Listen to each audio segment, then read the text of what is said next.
नमस्कार दोस्तों, जय जोहार। मैं कौशल तिवारी और बिहनिया संजय में आपका स्वागत है। छत्तीसगढ़ क्या फर्जी डिग्री वालियों के लिए चारागाह बन गया है। यहां सभी विभागों में जिस तरीके से फर्जी डिग्रीधारी काम कर रहे हैं और इनके खिलाफ कार्रवाई को लेकर सरकार की जो भूमिका है उसे लेकर कितने ही सवाल उठे। दिव्यांगजन तो लगातार आंदोलन कर रहे हैं। उन्होंने बकायदा 200 अधिकारियों से अधिक की सूची सौंपी है जो दिव्यांगता का प्रमाण पत्र लेकर नौकरी कर रहे हैं, लेकिन फर्जी जाति प्रमाण पत्र लेकर भी नौकरी करने वालों की कमी नहीं। और ताजा मामला जो सामने आया है वह क्या चाचा भतीजा का कोई खेल था। भतीजे को हालांकि बर्खास्त कर दिया गया है और भतीजा कहा जा रहा है प्रिंस जायसवाल को, और उनके चाचा बताए जा रहे हैं श्याम बिहारी जायसवाल को। बड़े बड़े पदों पे रहे हैं, सत्ता किसी की भी रही हो, और इनके भरोसे राष्ट्रीय स्वास्थ्य कार्यक्रम चलता रहा है।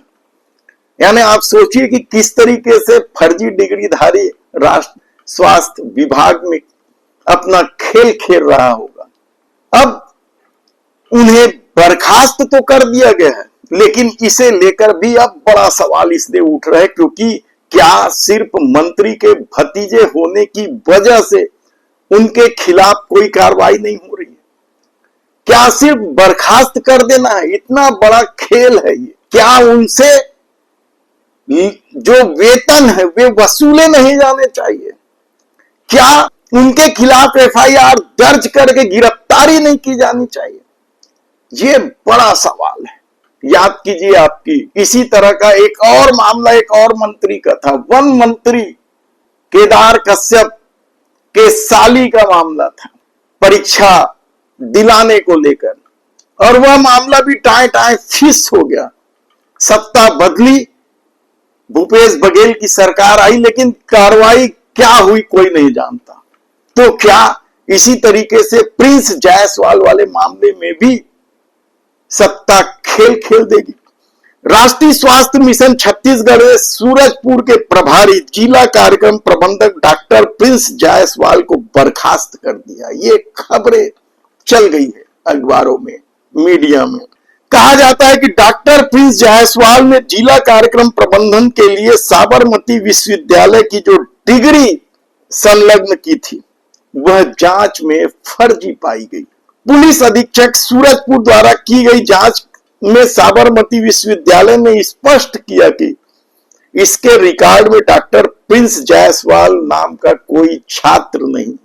प्रस्तुत दस्तावेज फर्जी और गलत बयानी वाले हैं। इस तथ्य के आधार पर, यानी ये जांच रिपोर्ट जैसे ही आई, 19 फरवरी 2025 को उन्हें कारण बताओ नोटिस जारी किया जाता है, और जवाब से असंतुष्ट स्वास्थ्य विभाग ने उनकी बर्खास्तगी की कार्रवाई कर दी।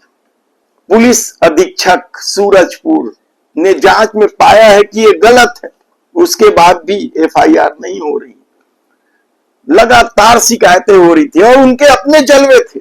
बड़े बड़े कार्यक्रमों में बड़े बड़े नेताओं, अधिकारियों, आईएएस आईपीएस अधिकारियों के सामने उनका जलवा था प्रिंस जायसवाल का।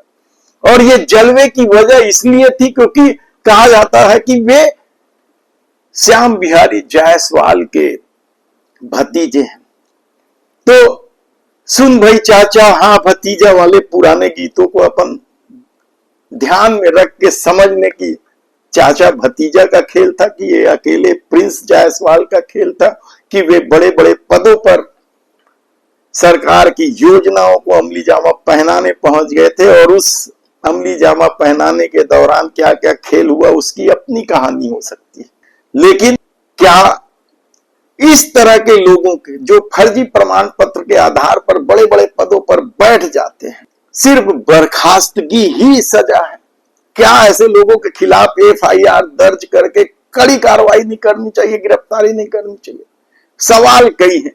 आप सोचिएगा जरूर कि भ्रष्टाचारियों को उल्टा लटका कर सीधा कर देने का दावा करने वाली सरकार जब अपने में आती है तो किस तरह का खेल खेलती है।